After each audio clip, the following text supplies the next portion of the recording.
started as folks find their seats. On behalf of Dean Randolph Holleran and the rest of the Cathedral staff, welcome to our Long, Long Way Film Weekend.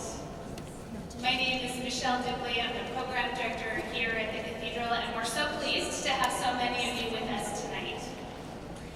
This is the second year that the Cathedral has hosted this film weekend.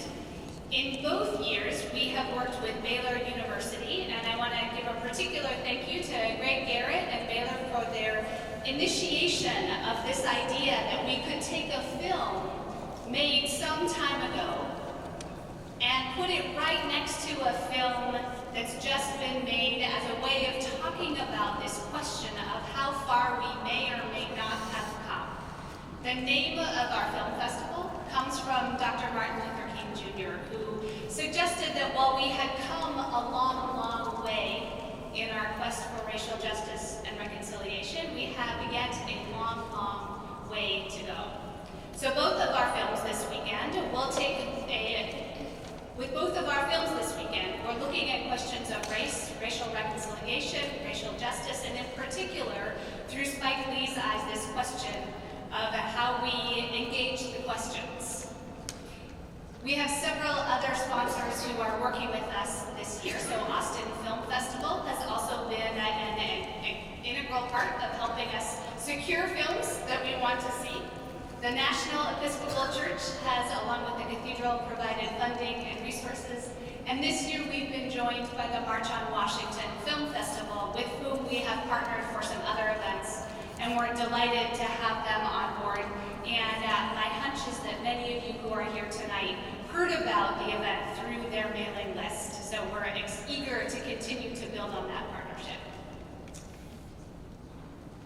So before we move into our evening, I want to introduce Korva Coleman, who most of you know as a voice on the radio, which was true for me as well, until last year when she agreed to come and moderate our first film weekend with us. And I will say that it has been a pleasure to get to work with her in this capacity, as she is as warm and thoughtful and intelligent and kind in person and in these conversations as it sounds like she is when she speaks. So Korva, thank you for being here. And welcome.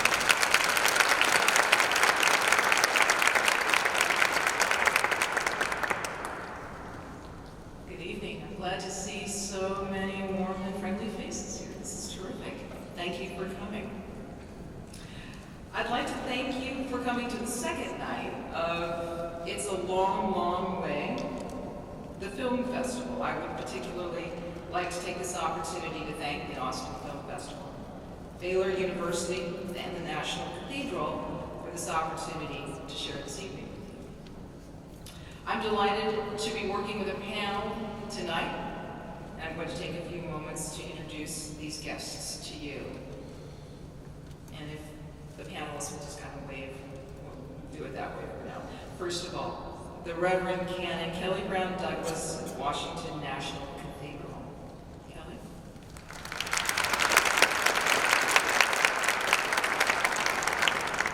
The Reverend Dr. Gail Fisher Stewart of the DC Chapter of the Union of Black Episcopalians.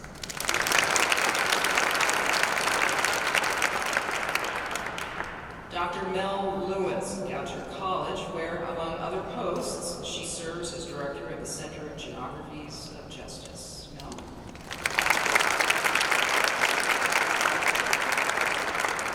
And up here with me on the podium, Mr. Van Newkirk of the Atlantic.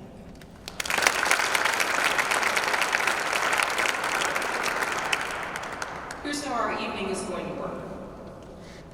We're going to hear next from Mr. Van Newkirk, who's going to offer some insights about some points that we should consider while we are watching BlacKkKlansman together. When the film concludes, we are all going to stand up and stretch for a few minutes, because this is a 2-hour and 15-minute film.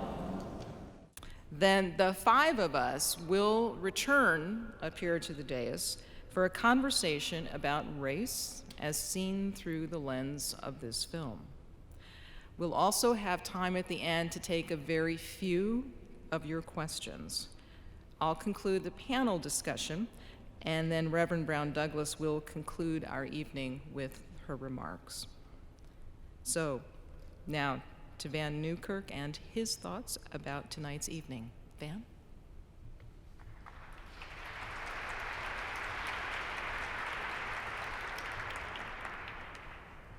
I don't know if y'all have been keeping up with the news today,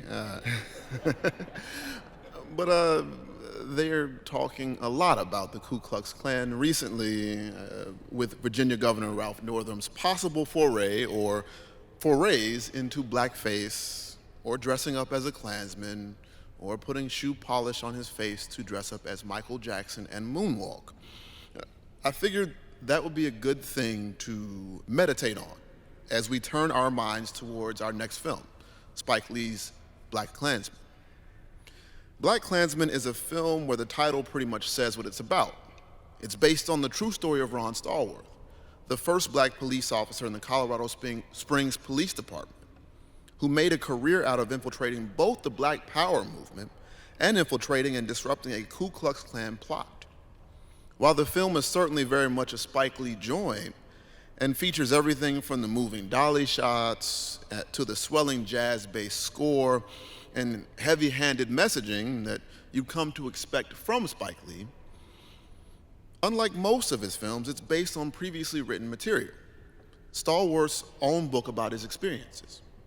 The script was bought and brought to Spike by QC, Blumhouse, and Monkey Paw Productions, the same production companies that gave the world Get Out, which I introduced here on a Saturday last year.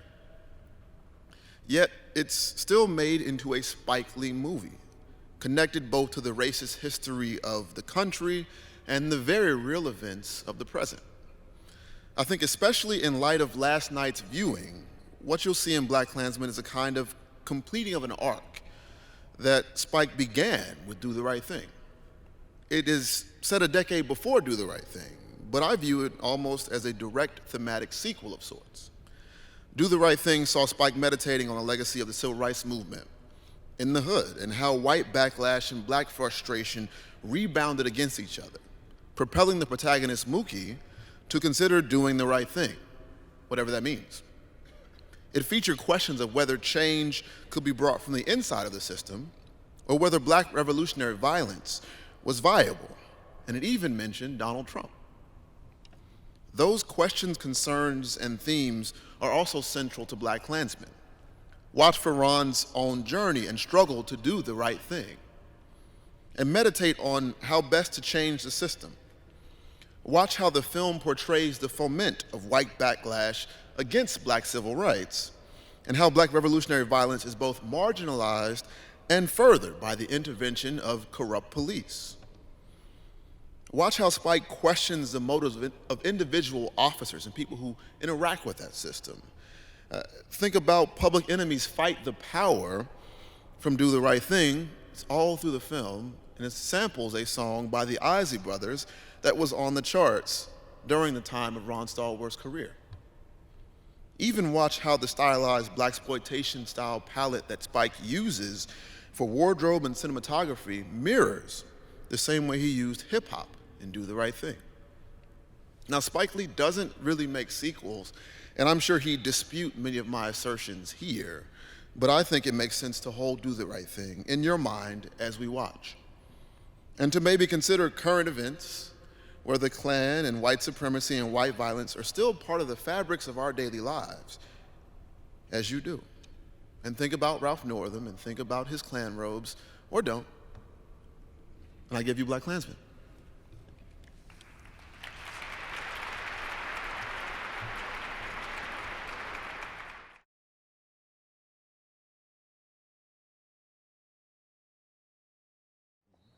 Thank you so much for joining us for this evening to see the Spike Lee film BlacKkKlansman, and for the panel discussion we'll have afterwards, and a few moments for questions and answers from the audience.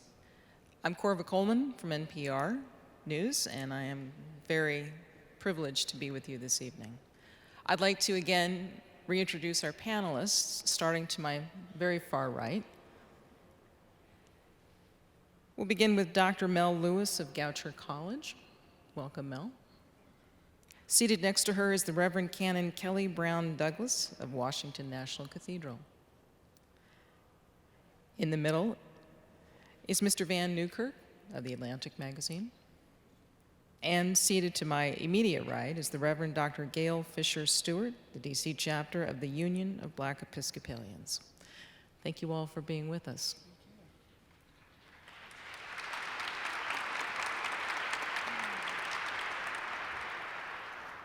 I am actually going to start with the end, which I always find really shocking to watch because it just, I mean, y'all, Charlottesville was 16 months ago, and here it is in a feature film. I was just covering it. Van, you were in Charlottesville. What are your memories of that weekend? I always have trouble watching the end, to be frank, because it's knowing that this ends in death, right? This ends in a person's life being snuffed out, and there's real visceral trauma there. I think Spike, you know, he's drawing a straight line between the fact that this movie's not just about, it's funny at moments, yes, and it's a Spike Lee joint, yes, but it's not just a movie about infiltrating a bunch of bumbling idiots, right? There's a real threat of real violence to real people that has been enacted, that was enacted in Charlottesville, that was enacted in the 1980s in Greensboro. These are terrorists, and you know we're not talking about some rednecks who come in somewhere and we don't ever have to really worry about them. These are, especially with the news today in Virginia, the fact that the governor perhaps posed it with someone or as a member of the Klan, that's a threat of violence to black people that was realized over and over again in people's lives.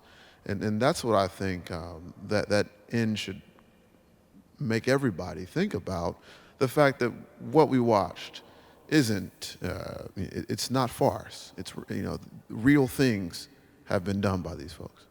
Mel? I'm interested in the way in which this film, as a real story, connected to what you're saying about the true consequences. And yes, as a Spike Lee joint, there is parody and levity, but I think that the epilogue really lends itself to a kind of deep recognition that the film is really trying to elicit from the audience. So reflecting upon Charlottesville after we have had this triumphant, exciting end to the film, and then, we have the shot as we see the cross burning and are able to take that then into the Charlottesville moment. We are asked to really grapple with this idea that this is a reality in ways that we're prepared to watch the film knowing that Ron Stallworth is a real person and that this story has this factual basis. But as we enjoy the levity and the triumph of the end, we're asked to step back and remember what that reality really means. Kelly? Yeah, I think the film reminds us, there's so many levels that are disturbing about the film because they remind us of the complex reality in which we're now living. And that the film, even though, as you say at the end, there's this sort of triumphant moment when you have sort of the victory over the police, the racist police officer, and the shock on David Duke's face to know that he was speaking to a black person, we are reminded that it's not simply about individuals, that it's about a culture, it's about something deeply embedded in our history and in our soil.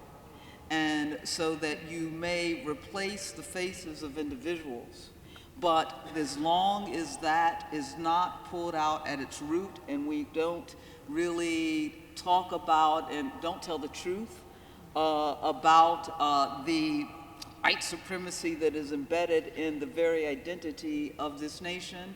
It repeats itself over and over and over again. So the through line is to Charlottesville. The through line is to make America great again, as Spike Lee, of course, revealed. And I think it's one of the things about film, that you can open these issues up in a way in which people can begin to see them in a different way. Gail. I have a question. Because when I see films like this, it brings back the same feelings I had when we first saw Roots in 1977. And I want to know, what the hell is wrong with people? You know, basically, what, I can't find any other words that I can use in this place. But what is wrong with people? Because if you go back to Roots and you come all the way up through here, you see that the same attitudes, the same hate, the same racism is alive and well. And you have to ask, when will it stop? Because there's some people who feel that it has stopped. It's post-racial, right? But in reality, it hasn't. And when will it stop? What is wrong with people that the hatred of other people is such that you will kill, you will lynch, you will jail? When do we really have the true discussions that may get us away from it or lessen it? Because as a person of faith, I'm supposed to have hope, right? We're in this place, we're supposed to have hope. And I'm afraid that 30 years from now, the children and grandchildren will be sitting here watching films similar to this, asking, what the hell is wrong with people? One of the things that I'm struck by is that in the film, Patrice makes an offhand comment to Ron Stallworth, and I actually saw this film for the first time about 2 weeks ago, and I'm seeing it in a whole new light tonight, thinking about what she said, in that a white man will never give up power without a struggle. And what I'm specifically thinking about is Governor Northam. And the reason I'm thinking about Governor Northam is because he's been told twice now by his own Democratic caucus, his own Democratic allies, the Republican opposition, the governor of North Carolina, the Democratic National Party committee chief, that he needs to step down. And he would prefer instead to just continue in office, and he's going to have a racial reconciliation tour, if I understand that correctly. He's not going to give up. This is not a Democratic thing or a Republican thing. This is about hatred, Gail. He won't give up because he knows that although there are people who are asking him, telling him to step down, there are just as many people who are saying, what's the problem? Right. What's the problem? Why should he step down? What has that got to do with him governing? And he knows that. So regardless of how many people call for him to step down, there are just as many out there who says, tomorrow it'll be over. What's the big deal? That was 1984. Kelly? No, I agree. There is a culture that will sustain that, and that supports that, and that will allow for, we'll see how long, and I'd be interested to hear, Van and others, how long this story lasts in this way, right? And so that once he has made this quote unquote, or apology, denial, and whatever else. So, but what we do know is that there's a culture that has sustained this, that even allows him to think he can get away with it. and get away with the explanation. And that he even thinks that is troubling because there's a culture that sustains it. And it's of course, it doesn't go unnoticed where all of this is taking place. Even as we have just seen this film, in the heart, right, of the Confederacy. It doesn't go unnoticed that the only other black person in Virginia that has been elected in a general election, who was the lieutenant governor, Justin Fairfax, is standing in the wings. Will he step aside for Justin Fairfax? Doubtful. So all of these issues, I think that we really have to tell the truth about what's going on here. We've got to tell the truth about what this Northam moment really represents, because it's not a moment. We've got to tell the truth that no matter what, a Ku Klux Klan uniform is not a costume. It's an act of terror against a people. I don't want to get too side.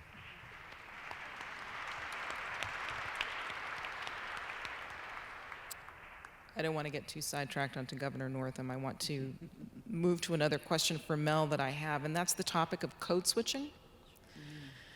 Code switching. Speaking jive and then speaking like a white person. So as somebody who frequently gets mistaken for a white person, and biologically I'm biracial. So, but where I come from, everybody talks like this in Phoenix, Arizona. So now you know. Talk to me about code switching, Mel. Absolutely. So I think part of the structure of the film actually is about this code switching. And I think there are three ways in which this manifests. So we have the actual language, where Stallworth is kind of saying, you know, I can speak jive and I can speak the King's English, and on the phone I can talk to David Duke and the Klan, the organization, and no one will know the difference because I'm able to code switch. And so we have representations of the student union and jive, quote unquote, as they say. We have everything from, you know, Black Power, the aesthetic that goes along with that. We have the Soul Train line. So that's a code that's represented in the film. And then we have the code of the organization, and we see and hear them. We hear their language, and part of their code is also, we see the way in which they're militarized. We see them on the landscape. In terms of, you know, kind of walking in the field and, you know, target practice. And so these codes are meant to give us this structure, give us a structure to the film. We also have the gender codes. So we have, in particular, Patrice, who's representing blackness, and her black womanhood, power to the people, is very coded. So we hear her, we see her commitments, and she's constantly articulating her political position. And then we also have Connie, who's kind of yearning for belonging, who's willing to do and able to do anything, and has waited for this moment to kind of belong to the organization. And so the way in which gender is coded is also really powerful. And so I think Spike Lee is using this idea of code switching linguistically and extending that to really illustrate these two worlds. And we have the police station kind of as the in-between, where we see these worlds meeting. And so the code inside of, you know, the officers in their barracks, in their office, in their, we see their lockers, and they have a way of speaking and a code themselves. And we're kind of meant to understand there are these two worlds, and the officers themselves are the intermediaries. So there's this switching happening throughout the film. And there's another point that I want to ask you about. We're presented with what seems to be a fairly stark choice for Ron Stallworth. He can be a black man or he can be a police officer. And other people who are in the film who are white are not presented with this choice, not the way he is. He's supposed to be one or the other, and he has to continually explain that he's both. And Gail, I'm going to follow up with you about this too. Yeah, they frame this conversation around Du Bois's idea of the double consciousness, of the veil. And I think that's probably, Du Bois also warns against the tyranny of police. He's one of the first people to predict police brutality and mass incarceration in that very same work, Souls of Black Folk. And I think those two commentaries actually go really well together within Ron's character, right? He is infiltrating the Klan. He is doing what he believes to be good work to overturn racist elements that are infiltrating a greater system, also the U.S. military. But he's also infiltrating the Black Power movement. He's going after Kwame Ture. He actually, in his real life biography, does quite a bit more on that front than he does on the Klan. And so you have these, I think, layered conflicts within him, within not just himself, but all those students who are black radicals. They're all going to go get jobs. Lots of people work jobs and have the same sort of tension. It may not be as great as a police officer, but lots of people who work in banks. What about the black folks who worked for Wells Fargo while they were defrauding black people in their homes? I think these are standing tensions for all African Americans who have to live in society, who have to make money, who have to make hard decisions about when and where they stand with and stand against a machine of state violence. And of course, they are embodied, I believe, in the black police officer. And Gail, of course, like, we'll have this conversation, but this is a conversation I have a lot with people in D.C., with officers in D.C. This is one of the blackest police forces in the country. And you have lots of people who are undoubtedly doing great work in their communities, who are well-respected leaders locally. And still, you have protests where people walk up to them and are saying, you are part of a corrupt system. And I think the most interesting conversations I've had as a journalist have been with those black police officers. Why did you get into it? And lots of them say, I did it because I wanted to protect my home and my community. And so how do you deal with those tensions and walk those lines? And I don't think it's unique to police officers. I think as a journalist, how do I work in an industry where there are only maybe 10% black folks at most in the best newsroom? And they're saying, in radio, it's about 6%. Right. And they're saying all these incidents, they're saying Charlottesville is racially charged. Or, they are sort of amplifying the good sides on both, the good people on both sides message. How do I justify that? And I think that's something all of us really have to grapple with. I want to turn to Gail, who actually served for 20 years on the DC Metropolitan Police Force. Mm-hmm. Tell us a little bit about that. It's difficult to be black and blue. Because Stallworth joined that department in 1972, the same year I joined the department here in DC. And it was during a period where there was a great desire to bring minorities on police departments. And so you came on thinking, okay, I'm going to do something different. I'm going to better my community. But you also knew you were being brought on as tokens, and that you would be assigned to token assignments, and that if there was a black organization to be infiltrated, you would be the one who would have to make that decision. Do I do that because I'm a police officer? Because we did see Ron, he was kind of getting into listening to Kwame, okay, I'm here on a job, but he's kind of making sense. And so there's this contradiction that you constantly face. Am I black or am I blue? And I know I'm not totally blue because the other whites in blue don't see me as totally blue.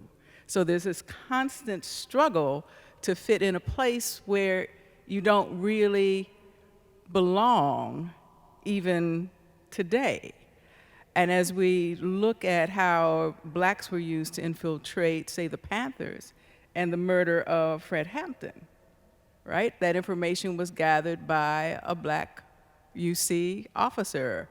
And so it's a struggle to define whether or not I'm part of the black community or I'm part of the police community, knowing, as we find out with, and this is the female officer in Chicago with the Laquan McDonald case, where the officers were acquitted of the cover-up. Well, she's been placed on desk duty because she told the truth. And when you tell the truth, as one officer said, you take your life into your hands because your brothers and sisters in blue will not back you up.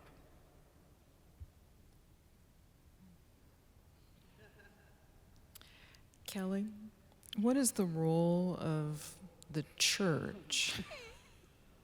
It's a large question. I'll narrow it for you a little bit. In particular, what do you see your role as a theologian, in communicating God's love to people who are afflicted with hatred? This is a big question. Yeah. You know, I think, of course, we see in the movie that religion can be used for evil. And what happens when religion turns evil. I think what we simply have to understand when we talk about the church, when we talk about within the faith communities, that we all start out in the same place. Most faith communities, most world religions have at their center the thing that we call in the Christian faith tradition the sort of golden rule: do unto others as you would have them do unto you. That is germane to most world religions in some way, shape, or form. So at the heart of our religious traditions is the belief in the sacred dignity of all human beings. When religions become corrupt or turn evil is when that's violated. And I think, therefore, that you say, what do you say? What is the role of the faith community in terms of those who would harbor hate? I think we have to start there, and I like to reverse it. When we say do unto others as you would have them do unto you, I like to ask people another question or start another way. Don't withhold from another that which you would not want withheld from yourself. So, do you want a safe place to grow into the fullness of whoever it is you are created to be? Most people would say what? Yeah? Do you want a place, a decent place to live? Who in here would say no? Most people would say yes. Do you want to be able to walk down the street and feel safe? Who would say no? And so I think when you can ask people to get back to the basis of who they are as human beings and look at what they want for or would not withhold from themselves, we have to somehow connect people to their humanity and get people. James Baldwin was right on this, that the people whose humanity is most betrayed are the people who are betraying the humanity of another. And that's what we have to get people to understand. Now, hate, there are some people, I think there comes to be a point, all we can do is to respond out of a deeper place of the respect of everybody else's humanity and a deeper place of love. We can't continually respond to or act out of places of hate. And I think there's some people where we aren't going to move. And I think we just have to face that reality. But our task is to live into a different reality. Our task is to live out of a different place. And our task is to be the sacred children of God that we claim to be and treat others like that and hope that others will come along. Last night, we watched Do the Right Thing, another Spike Lee joint. And I'm thinking a point actually Van brought up a few days ago when we were speaking, which was we're looking at Spike talk to us over time. Do the Right Thing was basically shot in real time in 1989. This is a throwback to 1972. And I'm wondering, as we think about Spike Lee and his work, Mel, I was originally thinking, you know, how has Spike grown and matured over the years? But actually, that's not the right question. How have we, as a society, grown and matured over the years, in your opinion, to be able to receive a film like the one we've seen tonight? I think that what Spike Lee is doing consistently is asking us to see Black people. And that has changed over time. The willingness to see Black people has changed over time, and the ability to see Black people has changed over time. And so I think when he is representing Blackness, whether or not this is, you know, 1970s, film set in the 80s, 90s, and today, with the footage in his epilogue, he is asking us to see Black people. And that shifts and changes over time, in part, you know, politically, of course. I think that shifts and changes also in terms of representation. And so thinking of Spike Lee as a kind of niche, you know, art filmmaker has also shifted in some ways in terms of him using this medium to represent Black people. The more representation in the medium of film that we've had access to has perhaps changed our perspective on what Spike Lee is attempting to do in representing Black people. And so the richness that he offers and the genres that he pulls from, I think, are asking us to creatively consider Blackness. And the way in which that has manifested for audiences, I think in part has shifted as the political landscape has shifted, as the necessity of his messages have shifted, and also as a more access to Blackness has shifted. Van, one of the things I'm thinking about too is Kelly was speaking about the quote from James Baldwin. I actually had written one down here myself. In the struggle for political mastery, the Negro is the pawn. And this was decades ago. I asked this question last night. Has anything changed? We live in an ever-changing world, so lots of things change.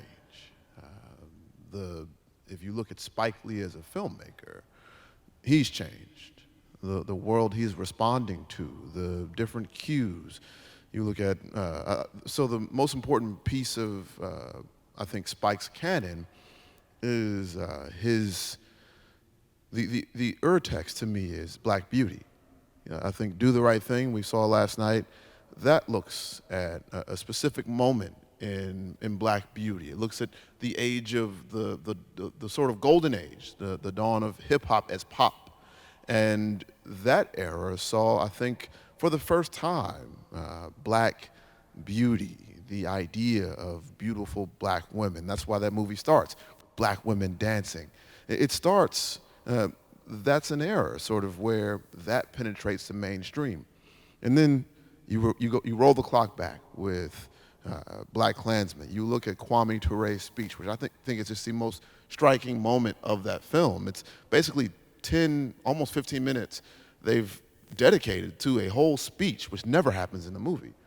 And it's about black beauty. He frames all these faces and hair just in like black wreaths of nothingness, almost like the Fugees album cover for The Score, right? It's the same type of thing he does there.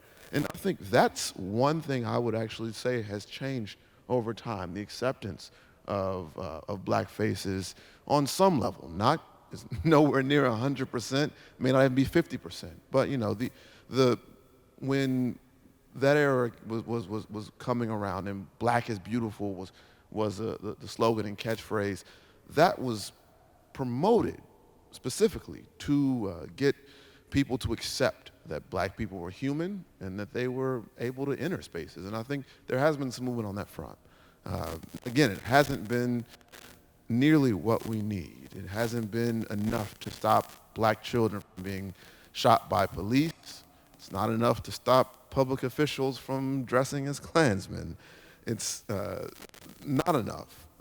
But, you know, I think it does a disservice to people who are out there, who are promoting these things, who are putting their bodies and minds and well-beings and their own emotional health on the line to promote these things, to activate and advocate for certain things. I think it does them a disservice to say nothing has changed. You know, it may be a case where I think about this in terms of chemistry, right? And in order for a reaction to take place, you have to meet the activation energy of that reaction, right? You have to pour energy into the catalyst to make something happen. And oftentimes, it's like you put all this energy into something, and then finally, when you put just enough in there, immediately it happens. And I think that's sort of how progress happens in America, how racial progress happens. It's lots of people pushing, and then finally a door opens. It's not, I think, a constant sort of 1%, 2%, 3%. It's lots of people pushing. It may not happen for a generation or two, but things happen. Gail, one of the things that also struck me in this film was the support that Ron Stallworth received from colleagues who were white. Did you have trouble as a woman fitting in with men? Did you have trouble as a black person fitting in with colleagues who were not black? For part of this movie, there's a suspension of disbelief. I mean, let's get that straight. This was a movie. And no, there would not be that collegiality that you see, number one. Number two, that type of investigation where nobody knows that's going on in that department that would not happen. Because you probably had the Klan, you know, that other guy who was the Klan on the department, and you think that, you know, nobody else knows. So in the 70s, we were trying to find our way. It's a little bit better now, and I think that Spike is asking us through his films, how much have we changed, as opposed to how much has Spike changed? How much have we changed to where, yeah, we see the last part of the film, and that was 2 years ago, 1 year ago, right? And we remember that. But do you remember the scene where Stallworth is in the field with the targets? Okay? Now, for most of you, you saw that and said, oh, that's horrible. But in September, a female National Guard sergeant went to a North Miami Beach department range with her colleagues for target practice. And she was shocked to see that the targets that were being used were mugshots of her brother and other blacks that they had taken pictures of. She filed a complaint with the department, and the chief said no violation had taken place and that they were being used for facial recognition. So here you have the scene in the field in 1978, but then you have last week where you have mugshots, pictures of black people being used for target practice in police departments. I've been to gun shows, and I've seen representations of black people that are for sale. You can buy paper targets, and people can shoot as many paper black people as they like. It was a very curious and weird experience when I was there. Kelly, we're about to start questions and answers, but if you could sum up for us, what is the overarching thought that you'd like us to at least leave with as we've concluded this film?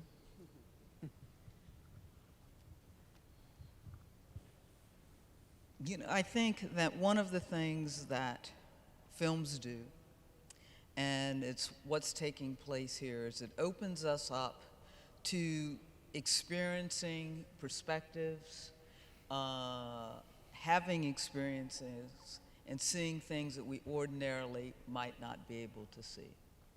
And it opens us up to sacred conversations. And I think that it's apropos that we have this conversation in this place, because these conversations about race, racial justice, as difficult as they are, they're sacred conversations.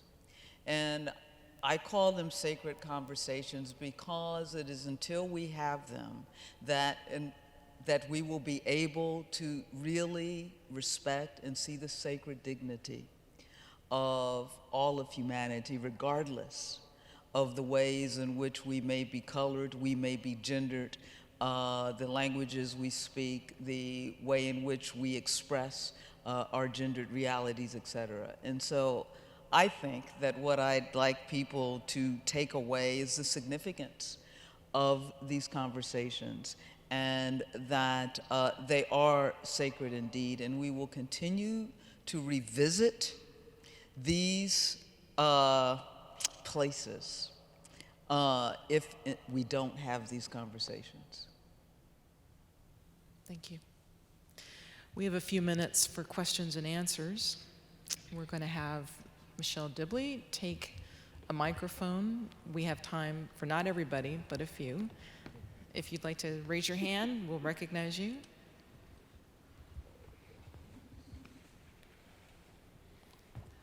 Yes, ma'am. Thank you. Tell me your name. My name is Gloria Reese.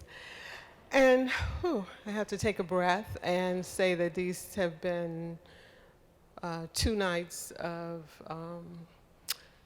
disturbing and stirring for me about the issues of race and racism in America. And so, but I wonder, how do we get from immigrants who came in from England for freedom of religion into America, and by trickery and brutality was able to take away this country from indigenous people, and then now claiming it to be their own and say, you know, let's make America great again. We are the greater race. And so when was America great? Was it when they came in from England for religious freedom and brutally took away the land from indigenous people?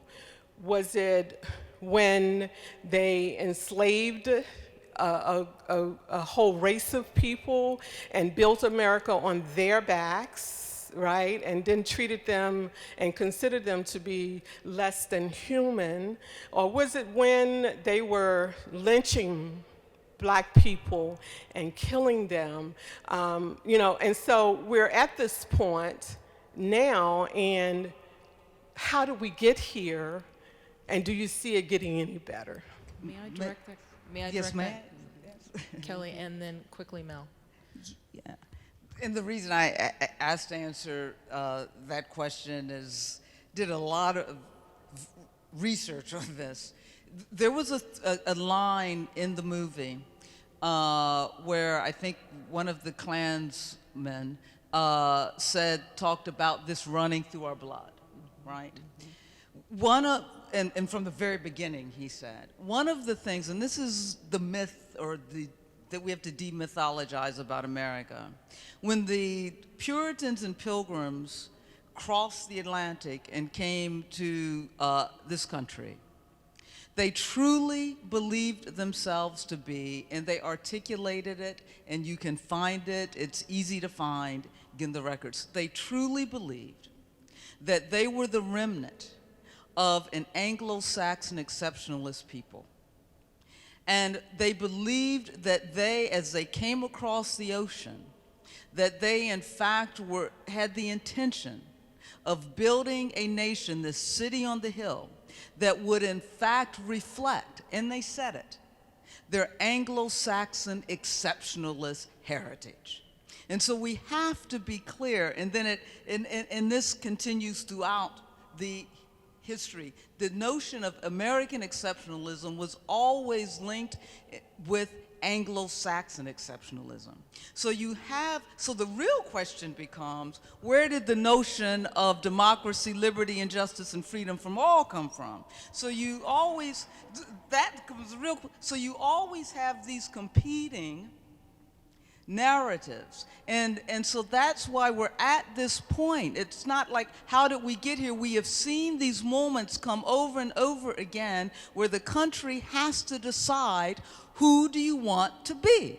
Do you want to be this Anglo-Saxon exceptionalist nation, or do you want to be this nation that is freedom and justice for all? Where's the true myth? Where's the vision, et cetera? And so I always say, Van, that when we talk about W.E.B. Du Bois' Two Warring Souls, that we also have to think about that in relationship to this nation, that it's two warring souls. So that's the quick answer, not so quick, to your question. I'd like Mel to. Sure. I think that historical context is so important to thinking through this question and this deep inquiry. And I want to speak to your final piece of your question. Do you think it will get better? And I do. And I think that each of us has the ability to engage in liberation and emancipatory praxis. What is your practice of liberation? How do you go about that? Is that the liberation of you and your people? Is that something that can be extended beyond you and your people? But how do you construct an emancipatory existence for all? And so I think if we can just engage that question, then that's one of the mechanisms that can move us forward. So thank you so much for your question. One more question? Yes.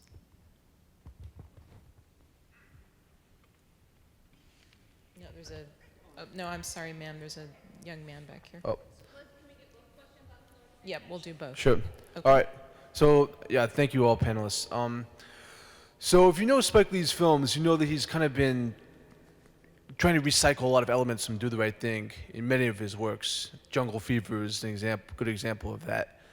Sometimes more successful than other times.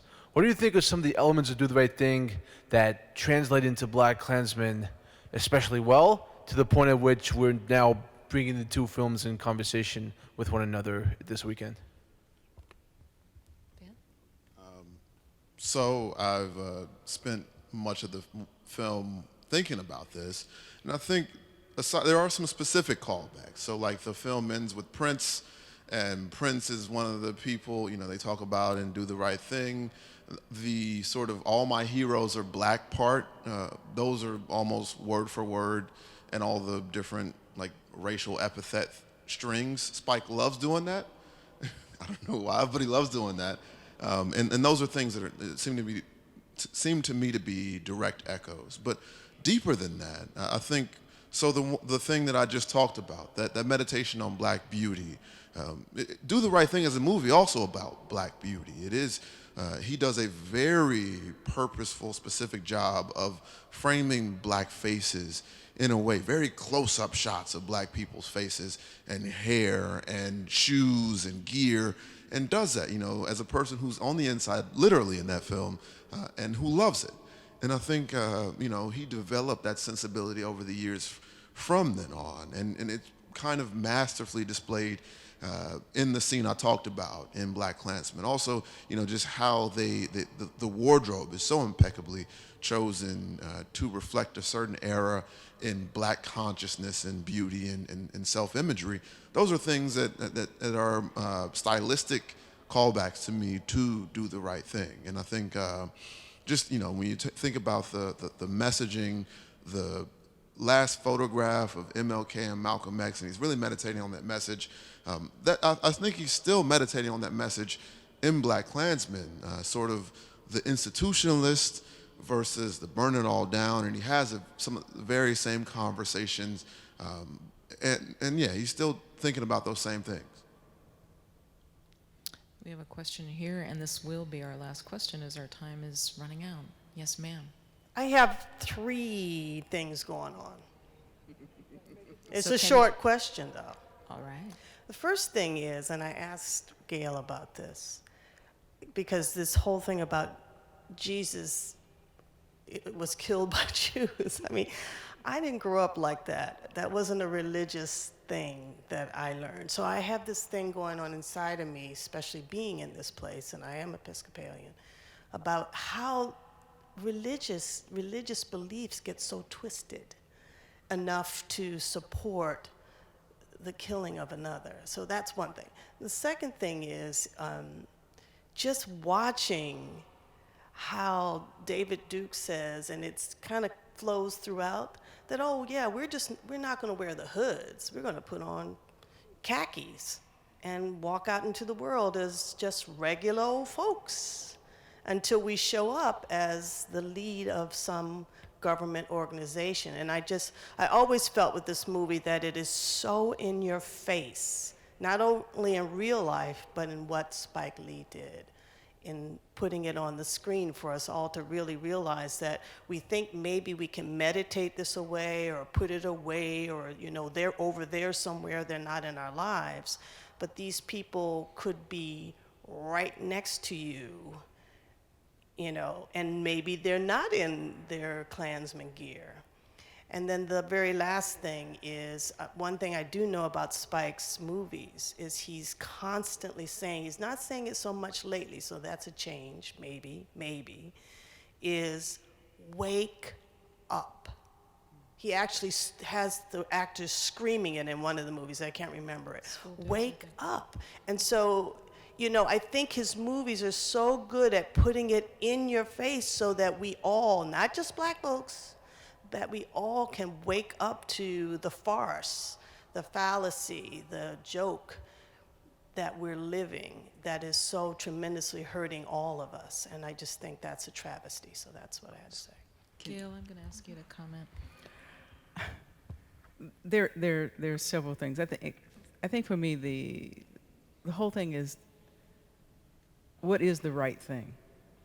Okay, that's the thread through this. What is the right thing that we are called to do? And when you talk about religion and the thing about the Jews killing Jesus, we have to be very careful on Palm Sunday when we have that part of the gospel, right?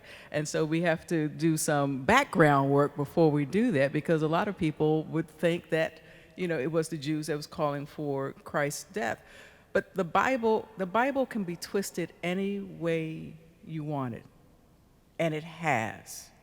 And we have to remember that. And we have theologians who are going and untwisting it and looking at it from the underside. And those are things that we have to do if we're going to be the church we're called to be. And so as we look at Spike and his movies, I think he's constantly asking, are we able to do the right thing, and do we even know what the right thing is? Okay. I just have to say something about the anti-Semitism that was ringing through, and because the truth of the matter in quick fashion, one, when we study it, no, the Jews didn't kill Jesus, and Jesus was a Jew. And what we just have to understand, that the Bible can be used to liberate, or the Bible can be used to terrorize. And we have to know the difference, and we have to know that any time that it is used to terrorize, that is not the heart of the faith tradition, as in other religious traditions. But we have to be clear, this thing that the Jews killed Jesus is just simply not right. And so that has to be said in this era where white supremacy also means anti-Semitism and a lot of other things. That concludes our evening. I'd like to thank our panelists way over here. Dr. Mel Lewis of Goucher College, the Reverend Canon Kelly Brown Douglas of Washington National Cathedral, Mr. Van Newkirk of the Atlantic, the Reverend Dr. Gail Fisher Stewart, the DC chapter, the Union of Black Episcopalians. Thank you. Thank you, Korva. Thank you all very much for coming. Be here next year. I'll see you then.